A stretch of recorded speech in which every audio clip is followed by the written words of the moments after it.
Канткенде тамеки тартып, рак оорусуна чалдыкпаш керек. Болгону 1 мүнөттө коротуп, өзүңө жана жакындарыңа кантип жардам берүү керектигин билип ал.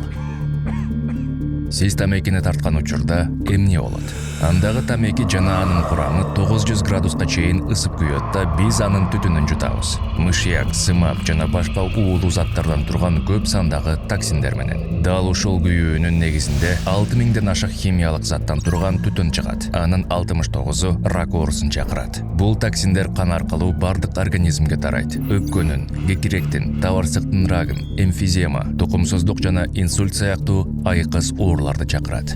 10 адамдын ичинен бирөө гана аны чегүүнү шыр эле токтотуп кое алат. Эмне үчүн бул мынчалык кыйын? Себеби тамеки чегүү көз карандылыкты жаратат.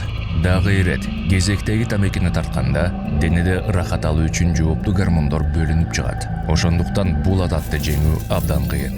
Бир никотин менен эмес, ар кандай көз карандылыктын негизи болгон механизм менен күрөшүп жатабыз. Кумар оюндарынан баштап героинге чейин.